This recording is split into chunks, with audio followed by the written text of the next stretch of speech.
Hello guys, it is another edition of Taking the Mikel. Settle in. I think this could be a rather explosive one over the course of the next half hour or so. It is the one and only John Obi Mikel, myself, Chris McCarty. John, we're back. We're back. A little later than advertised.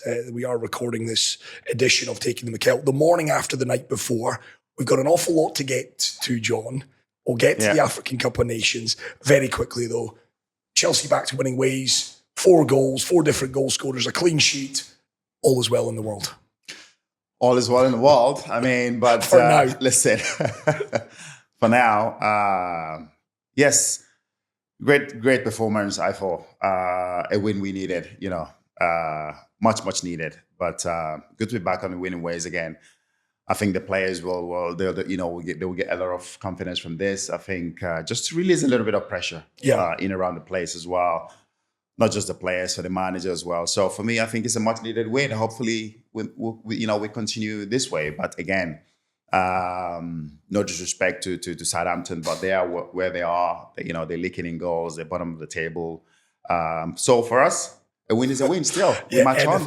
Anything other than a win, and it would have been a very it would have been a disaster. Oh, it would have been a disaster. You said it. 4 different goal scorers. We've touched on that. I guess the only negative from the night, again, no goal or goal contribution from Cole Palmer. But that's not a negative. I mean, the guy's been doing it from the start of the season. I think it's hard time that other people pick up, a bit of responsibility and help him do that. If he's not scoring or creating an assist. We know he's going to have a sort of maybe a deeper form, during the season. And that's happened now. It's nice to see 4 different scorers, like you said. Everybody's spreading, the responsibility is spreading around the whole team. Not just Cole. I think he'll bounce back again because he's such a fantastic player. Yes, and Pedro Neto, we don't know if it was directed in our direction, but the yapping celebration, it may well have been for John. Certainly not for me. Exactly. No, I don't take that. Listen, yes, we won a game, but let's not get carried away here. Don't get carried away. And of course, the opposition that we played against. Again, I don't want to take anything away from the performance. Much needed, brilliant performance. But don't go over the ball with the celebration. Let's calm down a bit. Yes, indeed. So Chelsea back to winning ways, but a lot of you, whether it's listening in on the pod or watching us, it is all about certain comments that were made back on Sunday. We've taken a bit of time. As I say, a lot of people have jumped on the bandwagon with regards to comments made from Jamie Carragher relating to the African Cup of Nations. Of course, a tournament that is dear to your heart, John. Yes. Tournament that you won with Nigeria, captained the Super Eagles to success in 2013. The insinuation being, I know Jamie Carragher has come out on social media to say there's been an awful lot of virtue signalling. A lot of people have clambered on board the bandwagon. Pandering to the gallery is essentially what he's said with regards to this. But listen, given the fact that you're a proud African, proud Nigerian, you've played in the tournament, you've won it, John, I think you're better placed than most to pass comment on what was said, first and foremost. So let's get that out the way. The African Cup of Nations is a major tournament. Yes? No doubt about it. There is no fucking doubt about it. The African Cup of Nations is, I've always said it. I was privileged and lucky to have won so many major trophies in my football career. And I've always said it. The Champions League and the African Cup of Nations is my 2 biggest trophies that I did win with my in my career. Because for me, I always rank the African Cup of Nations same level as I rank the Champions League. So for somebody to come out and make that statement, first of all, I just want to say the statement that he's made. This is bigger than a statement. This is just bigger than somebody making a statement, because you have over, 1.6 billion people in Africa. You know what I mean? 2 billion watched the last. 2 billion watched the last tournament. Yeah. And you call it a small tournament. It's so disrespectful what he said, and this is coming from somebody who never won any, major international competition with England. He has to play to win, and he never did both. So for me, I I think the statement was so wrong and ignorant, John, would you? And ignorant as well to disrespect such a wonderful tournament. You know, we talk about African players coming into the Premier League to play in the Premier League. The Premier League, it is what it is today because of players from Africa, players from South America that come into the Premier League to make the Premier League what it is today. Diverse is a diversity that the Premier League has that's made this tournament, the Premier League, what it is today, the best league in the world. Completely. And it's because of players that are from Africa, players that are from South America, players from Europe. Everybody is coming into this Premier League to make it what it is today. So if you're sitting there thinking that the Premier League would be what it is today, just with the English players, you're fucking having a laugh, mate. You're having a fucking laugh. I agree. So the diversity is what makes a tournament what it is today. And for us in Africa, football is everything for us. Football is everything to everybody. I remember when there was a war that was going to break out in Ivory Coast. And Didier Drogba and the rest of Ivory Coast team came out and spoke to the whole country. And what happened? The fighting stopped. The war that was going to break out stopped. Millions of people were going to be killed. Children were going to be butchered. People were going to be killed because of the African Cup of Nations, because of football. Yeah.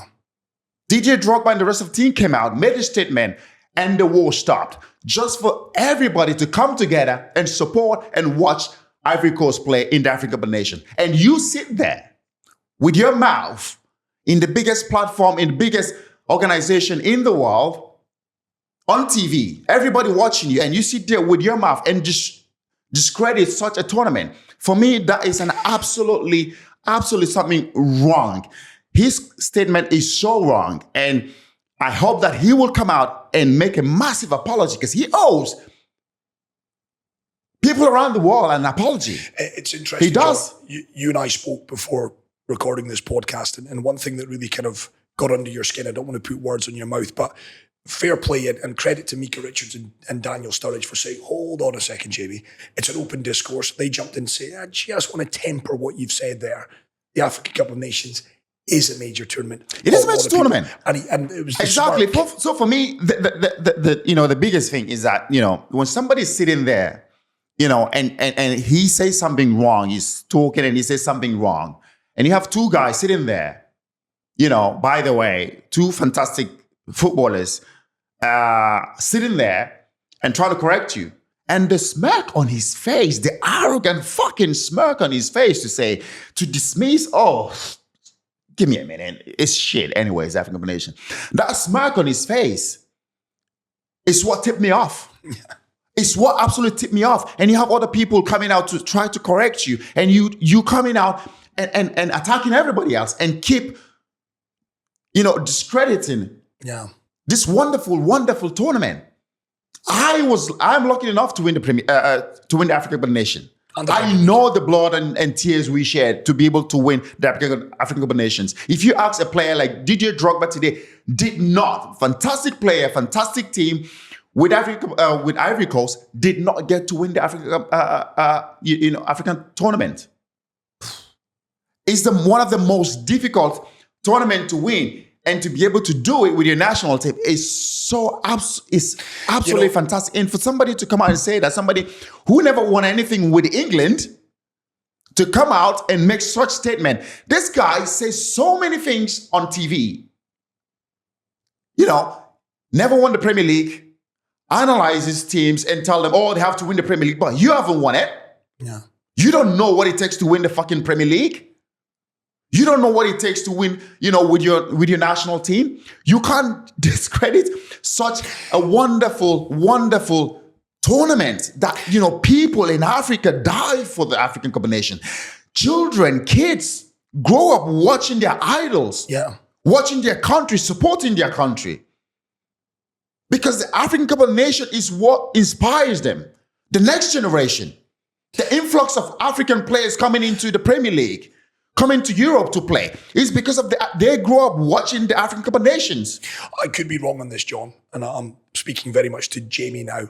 I would wonder if he's ever been down to Africa to actually attend. After this comment, I don't think you will ever be welcome to go to Africa. There's no chance. Educate oneself, because I think, and I've read an awful lot of the comments based on what Jamie said, and I think one of the issues that I would certainly raise is the fact that I've seen a lot of people say, but he makes a valid point. I've seen a lot of outrage, but I have seen a lot of people have said, well, he made a valid point about the structure of the African tournament or the African football. Yes, we can sit here. I've always said it on this podcast. I've always said it. I've always been honest here and said it. That yes, the corruption is there. The higher authorities can do much better. The federation can do much better. If our football is being run properly. Yeah. If the people in charge run the football properly, everything is in structure. Yes, do you think the players from Africa would be rushing to come down to Europe to play? No, they wouldn't, because we celebrate, we worship, we enjoy our football back home.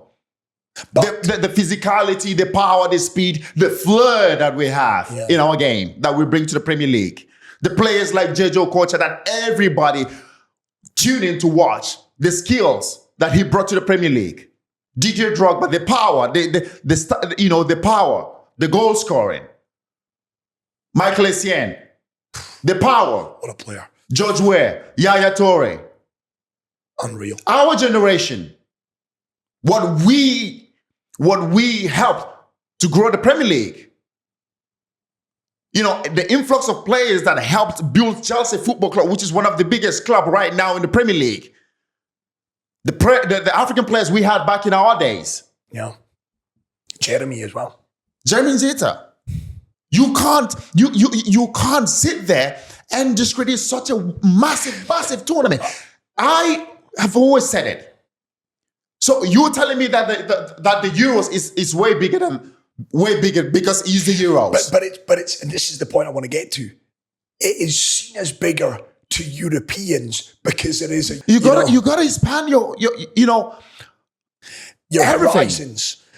I'm with you on that, John. And I think, just because you are a proud Englishman or a proud European, there's a Eurocentricity kind of look on the fact, the Euros is the biggest Copa America because they have Brazil and Argentina. But look at the numbers, over 2 billion tuned in, the biggest African Cup of Nations that's ever been, the last event. I think the other thing, and you and I spoke about this again before this pod, I think what doesn't help the optics of the African Cup of Nations, and I think is partly the reason why a lot of people out there dismiss it or perhaps not see it as a quote-unquote major or massive tournament, is because of its position in the calendar, John. There's a lot of Premier League-only fans who think that football begins and ends with the Premier League. The African Cup of Nations being a December and a January tournament, a lot of people, not me, I don't. No, exactly. We can talk about that. We've always said nuisance because they lose the players in December and January for 4 to 6 weeks to the African Cup of Nations. True. That doesn't help it. No, that doesn't help, but that doesn't you can't discredit a tournament just because of that. In Africa, in June, July, we know what the weather is like. Correct. You can't stand the weather back home. And that's why we thought, okay, when do we play the tournament? And of course, the best time to play is in December, January, because that's when the weather is bearable. And so for us, we've tried to change it. So many times we've tried to find out how can we change it? How can we fit into the calendar whereby is played same time as the Euro, same time. But we just can't. You know what I mean? So yes, there's so many excuses, but listen, we talk about you can't sit there. There's so many kids growing up. We talk about inclusion as well. This is we only talk about inclusion in society, talk about inclusion in the world. And we're trying to change things like that in the world. The perception of people. Yeah. This doesn't help when somebody like you that has a massive following that sits there in one of the biggest, platform in the world and make comments like this, and you talk about inclusion. Because you think the Euros is more better because of what? Yeah. There is no escape to this. I just think his statement is so bad. And again, I've said it, because the African Cup of Nations is as big. I don't care what you say, because I've played in it. I've won it. I've won it. It's not his fucking place to discredit the African nation. It's not his fucking place. Yeah. I can see you're angry. And a lot of I am fucking angry. I am fucking angry. And it's because he spent so many years playing for Liverpool. He didn't win the Premier League. And he sits there week in, week out telling people, teaching, coaching, trying to tell people how to win the Premier League. And you haven't won it. Yeah. To all African people, to all fucking African people who tune in, week out, watching the Premier League, watching Sky Sports, one of the biggest in the world. Yeah. I know how Africans don't have money to eat. They're starving. But what happens? They watch the fucking Premier League. They watch you on the weekend. And you sit there, open your mouth, and discredit the whole fucking African continent, saying your African Nations tournament is shit. It's shit. That it has no value because it's not Euros or the Copa America. He can fuck off. He can fuck off. I'm telling you. Because we know in Africa what we bring to the Premier League, what the players that come into the Premier League bring to the Premier League from Africa. The players that have played in this tournament, that have come out, represented Africa boldly. Some of the best. Starting from George Weah. Yeah. Who's won the Ballon d'Or, by the way? Last African. He's African. Only African. He's African. And you look at the players, John, Mo Salah, the best player on the planet right now, proud Egyptian. Man City have just invested best part of 70 million quid on an Egyptian, Omar Marmoush, to rescue their season. Victor Osimhen, one of the best strikers in the world. Ademola Lookman, hat-trick in last season's Europa League. That's just 4 of the key players in African football. And I'm going to throw in a country in Morocco reaching the semi-finals. Of the FIFA World Cup. Players hold off play representing the African countries. Do you think this statement like this from him helps? No. Players try to embrace their origin, where they're from, where their country is from. Yeah, what it does. It doesn't help. No, it doesn't. No, it doesn't. Because they look at it thinking, of course, Jamie Carragher said Egypt will never win the World Cup. Why would I hold off playing for Egypt? Why would I hold off playing for Nigeria? Why would I hold off playing for Ghana? I have more chance winning the World Cup playing for England, playing for Spain, because Jamie Carragher said that. And we said that. I said that on this podcast. That does not help. The statement does not help. For anyone watching this, John, and perhaps who have never been to an African Cup of Nations or never been to Africa to watch a football game, let's celebrate it. What is it that makes it so magical? Oh, the culture. The culture. Football is everything for us. The culture. We watch football, we die football, we eat football, we sleep football. And it's interesting. The amount of people that have supported from Africa, supported the English teams, just because we African players play for those English teams. Yeah. Chelsea have a massive, absolute massive followings now in Africa. Because of what? Because of players like me, Didier Drogba, Michael Essien, Solomon Kalou, that's come and represented Chelsea from Africa. And England, the country. And England, and the country. Made the Premier League what it is today. The biggest league in the world. Yeah. It's because of the diversity. So don't sit there and think because you think if it's just because of the English players, the Premier League, what it is today. No, it's not. It's because of the diversity of the players. It's because of the players that come from Africa, from South America, from Brazil, from Argentina, from Spain. The coaches, the staffs, the cleaners, all those people. I played for Chelsea for 11, 12 years. Our laundry man was from Ghana. Was he? Yes, from Ghana. The impact that he made, that every fucking day we go to the training ground, Eric, his name was. Everybody shouting, Eric, where's my shorts? Where's my pants? Eric made sure everything is there for you every morning. That's the impact that he gave to us in the Premier League. Yeah, no people that you don't see. Yeah. Yeah. So he needs to shut his fucking mouth before he criticizes Africa and what we stand for and what we enjoy and who we are. Because it's bigger than football. His statement is bigger than football. One of the positives, the biggest positive that might come out of this is the fact that we're now talking about Africa Cup of Nations. We're going to educate people. There'll be people now that will say, right, let's watch it if we haven't watched it before. Because I find a lot of people are commenting that I do question, but have you ever watched an African Cup of Nations game? Have you ever taken the time to immerse yourself in it? We get so bogged down, and I understand if you're a European, the Euros. I can understand if you're a football fan, the Lamine Yamals from Spain, the Englands, the France, the Italys. We're talking about nations here who have won the FIFA World Cup. But ultimately, you can't really pass comment until you've taken the time out to educate yourself on African football. You have to watch it. And watch it. You have to watch it. But again, sometimes it comes down to the coverage, to the TV, the people that televise the game. And that's what I go back to. Sometimes, last African Cup of Nations, the games, they started showing the game 20 minutes later. 20 minutes fucking later. After the kickoff. After the kickoff. Some of them had no fucking commentary. Help. That doesn't help, does it? It doesn't. No, it doesn't. Because the TVs didn't give a fuck about what it is. That doesn't help. No, it doesn't. That doesn't help. When you have big players like Mo Salah that play in those tournaments right now, Victor Osimhen, best player right now in the world, Mo Salah. Yeah.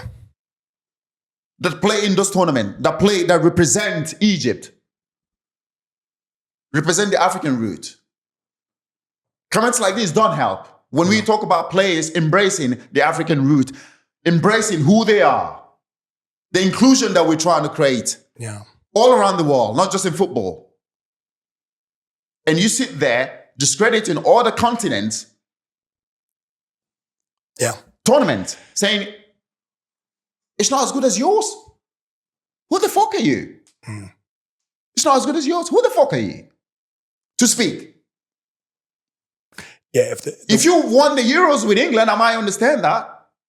If you won a major tournament with England, I might understand that. You won fuck all with England. Fuck all you won. And you trying to discredit the tournament that I won, that I shed blood tears, growing up watching it. Players like Stephen Keshi, who passed away, who won it as a player and as a coach. The tears and blood that he shed to win that. Growing up thinking, I want to win. One of my biggest things that I want to do is to win with my African country. Is to win with Nigeria. Yeah, of course. That was my biggest dream growing up. Because I know how growing up, my dad, everybody used to watch it. The disappointment when we never get to win it. Every time we crashed out of a tournament. The disappointment. Family, friends, people die from it. People die from losing in the African Nations. And you discredit it? Yeah. I can see you're angry, you're passionate, John. And I am fucking angry. For good reason. You've explained and it's that. for good reason. Of course. Because I know how difficult it is to win the African Nations. Yeah. I know. I know what it means to my people. I know. Yes, the authorities can do much better. Of course they can. The authorities can do fucking much better. Broadcasters. They can be held responsible. And this is why we get disrespected. Because of the people, the authorities, the people who sit there, who can make our football much, much better. But, as you said to me, don't allow the bureaucracy to blind you. The bureaucracy cannot affect you. Because the players and the fans... The players and the fans make up the tournament. Yeah. The players, the football, and the fans make up the tournament. The bureaucracy, I don't give a fuck about. It has to be better. Yes, it has to be better. Yes, it has to be better. But that does not take away what we enjoy, who we are. The flair that we have in Africa. Where the way we play, the way we enjoy our game, the way we watch our game, the way we celebrate our game, the culture of Africa. There is no better culture watching football, enjoying football. Go to the stadiums in Africa and watch the way people celebrate and watch football. The drums playing, the vuvuzelas going on. I want that credit card to come out. You got to take me to an African Cup of Nations game, John. I need to come and sample it. You have to. I would love to. The joy When people go back and watch it, the African nations, the food, everything, you enjoy. I'll hold you to that. And you can't. For me, this is what pains me, and that's why I'm so angry about it. So angry about it. I want to move the conversation off, can't John? Because one of the big supporters of African football, no doubt, a man you know well, Mr. Jose Mourinho. He's said it many times, huge supporter of you, of course, of a number of African players that have played under him. He's also made the headlines in the last kind of 24, 36 hours. I want to just put something to bed. You've known that man for a very, very long time. There's been some grave accusations levelled against him for comments that he made. 0-0 draw between the two rivals. Of course, Jose, now manager of Fenerbahce, Galatasaray, 0-0. It's kept Galatasaray's lead at the top of the Turkish Superliga at 6 points. He came out afterwards. He made some comments about the bench, the histrionics that were coming from the Galatasaray bench. They come out to say they intend to initiate legal criminal proceedings against Jose for racism.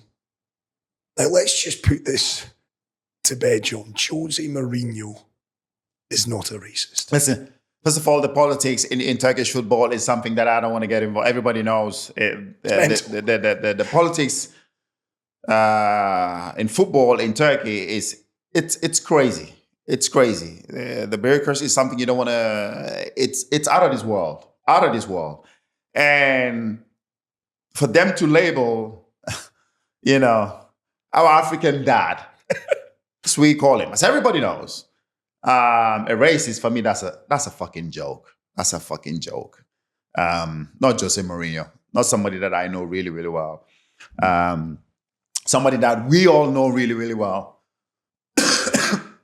There's no way that is. I mean, I'm not even entertaining that. I've had few journalists message me on my phone, on Instagram saying, "Oh, what do you make of this? Jose Mourinho racist?" I'm like, fuck off.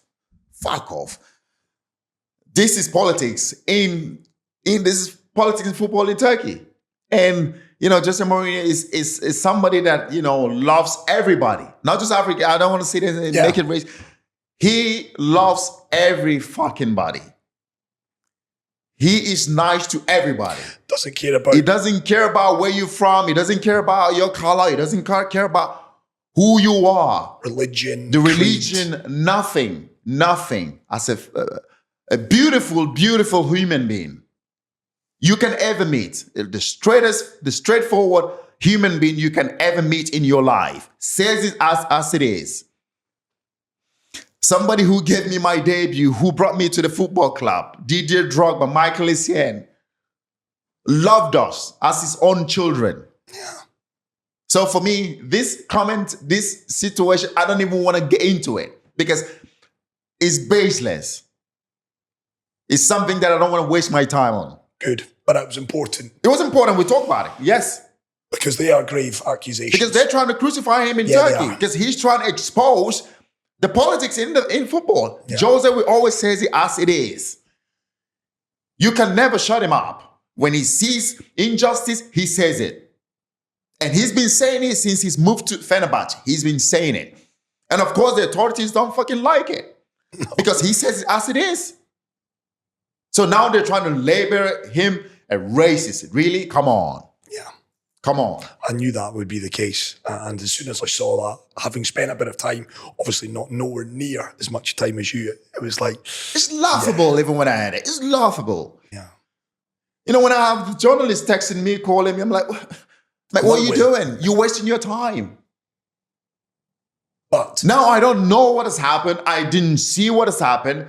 I'm just telling you from my experience, somebody that I know, somebody that I spent time with, somebody that I still hold very dearly to, my life, somebody that I speak to frequently. For me, I don't know what has happened, but for somebody that I know, baseless. Yeah. I knew that would be the case. Important that we got there.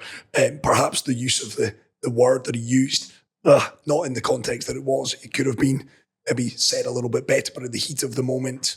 But I knew, and I think we can all agree, Jose Mourinho is not a racist. That is for sure. No, definitely not. I expected a lively Taking the Mikel. It has been, John. I am covered in spittle from you over the course of the half hour. I take that, though, because it is important. A lot of people have been asking what John Obi Mikel's opinion is on not just Chelsea, we talk Chelsea a lot, but things that are close to your heart, the African Things that are close to my heart, of course. Remember winning the tournament? The whole fucking country was in the fucking... They were on the street. That morning, nobody slept. The tears in my mother and my father's eyes, bringing joy to their faces.